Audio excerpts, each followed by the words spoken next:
Let me ask you something. Do you remember when Clash Royale was actually fun? Freeze it! Yes! Okay, what's it gonna do? What are we gonna get?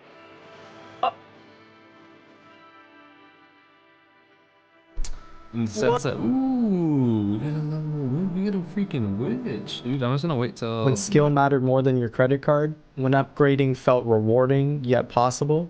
When Supercell listened to the community instead of squeezing it? Because right now, with the most recent updates, a lot of players, myself included, believe Supercell's trying to kill Clash Royale. And no, that's not an exaggeration. So how'd it come to this?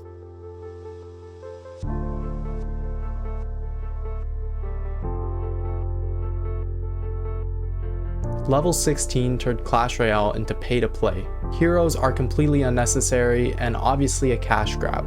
Supercell has shown their disrespect for their active player base and loyal players. And maybe there's a conspiracy because of this assassination attempt on Clash Royale by Supercell. Because if you're a long-time Clash Royale player, it feels like the game you used to love and play actively every day is slowly falling apart.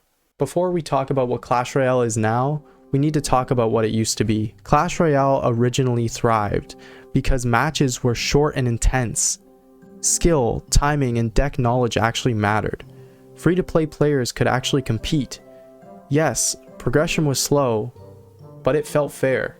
If you lost, it usually meant you misplayed, your deck has a weakness, or your opponent was simply just better, and not because they spent $50 last night.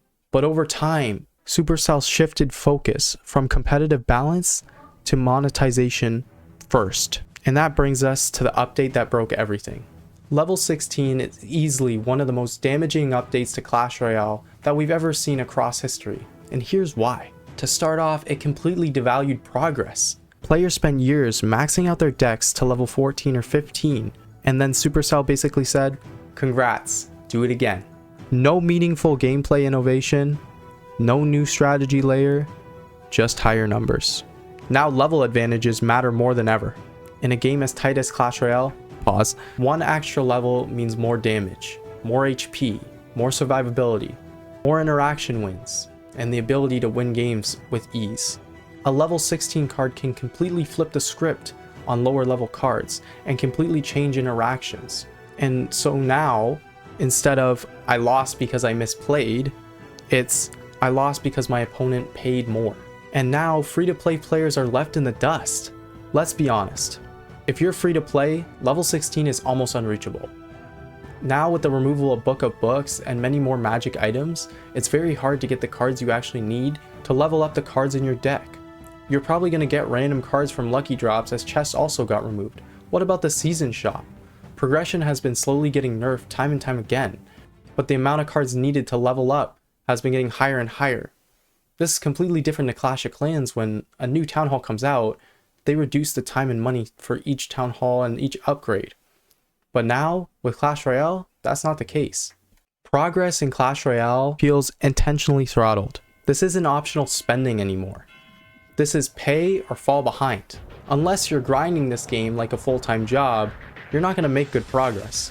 And when players feel forced to spend to compete, that's no longer fair monetization. That's exploitation. What about the addition of heroes? Because this might be the most frustrating part, and it is for me. They're completely unnecessary. We already had 2 gimmick card types that were broken at best and pay to win at worst. Now we have heroes that are a combination of the 2 gimmicks. And on top of that, they offer nothing unique.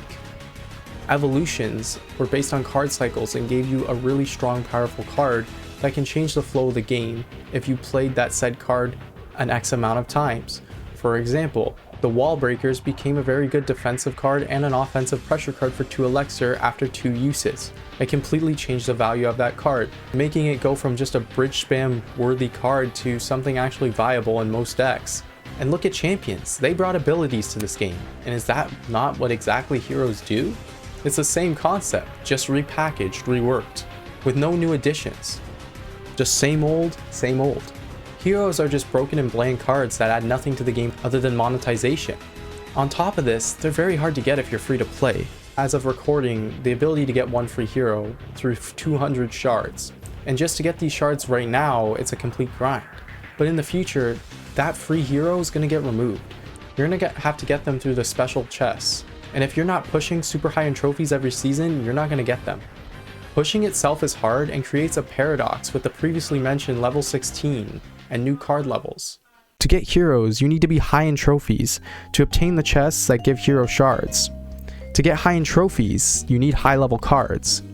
To get high level cards, you need to get lucky in getting a lot of wild cards or the cards you want out of lucky drops. After grinding an ungodly amount, you might be able to level up the cards you want to use in your deck, and maybe, just maybe, level them up high enough to 16. To avoid all this, you have to spend money to either level up your cards or unlock the heroes. So that's the hero paradox. You either spend money to get them, or you buy them outright. It seems like everywhere in the game is just pushing you into a paywall. Not to mention, grinding for all the heroes is basically impossible, as you can get duplicates and you don't get refunded very well, with only 30% of the hero shards delivered, as well as some useless card upgrades. Statistically speaking, only 1 in a million players will get all the 4 available heroes that are out as of the time that I'm recording this video. And that's not to mention when more heroes get added down the line. If you want to avoid being 1 in a million, you have to buy them outright. On top of this, heroes completely unbalance the game by adding a second hero slot to each deck. So now you can have 2 heroes or champions and 2 evolutions, meaning that exactly half your deck is filled with gimmicks. It seems like they're removing the skill gap to add these unnecessary pay-to-play broken gimmicks. And in all of this, Supercell stays silent. They ignore and disregard the player base. Every major update, Reddit explodes, YouTube creators criticize, long-term players complain, and yet the updates continue unchanged. When a company ignores consistent, unified feedback, it sends a message: we don't care, we already have your money. The communication feels corporate and not genuine. Remember when dev updates actually felt personal? Now they feel like PR statements, carefully worded excuses, monetization justification disguised as player experience and adding to the game. But in the end, there's no accountability, so players are leaving. Look at declining engagement, content creators quitting, especially after Jinxie gave this game a whole new light, a whole new fan base, and a whole new set of views, loyal players, and active players. Veteran players are now uninstalling, and when your most loyal players leave, that's not natural churn. That's a warning sign. So why could they be doing this? In the business world, we say if it makes dollars, it makes sense. And it's obviously making money, but there has to be a bigger reason for this. In other words, I don't think money's the only motive. My conspiracy is that they're intentionally trying to kill Clash Royale to make gateway and room for other games of Supercells to prosper and expand, like Clash of Clans. They want to revive the age-old game that has been popular for over a decade. The Supercell team clearly likes Clash of Clans more than they like Clash Royale. Look at the updates. They have good additions, they fix age-old problems, and they revolutionize the game into the modern gaming world, adding more modern features and graphics, as well as listening to community feedback, the complete opposite of what they do for Clash Royale. Then look at the community, way less toxic, way more loyal, and way more supportive. Not saying the Clash Royale community is unjustified in how they treat Supercell, but the truth is, they have been more toxic since the beginning of time. Clash of Clans always had a more mature audience, which is the complete opposite to Clash Royale. I think they see Clash of Clans as the future. And guess what? I see the vision. The second they get Clash of Clans to be more watchable in short form, the game will dominate harder than it did in the early 2010s. Or dominate harder than a tall woman with a short husband. Am I right? No? Okay. Supercell knows this. Clash of Clans is better for long term, and better for most players. So no, Clash Royale isn't dying because the players stopped caring, it's dying because Supercell stopped respecting them. Level 16 pushed the game into pay-to-play territory. Heroes prioritize profit over balance, and the developers continue to ignore the voices that built the game, whether that purely be for monetary reasons, or trying to build other games in the franchise. Truth is, Clash Royale is dying. So if you're a Clash Royale player, let me know. Do you still enjoy the game? Or does playing it feel like a chore to you? Let me know, and if you like more videos like this, make sure to like and subscribe, and always remember, Jesus loves you.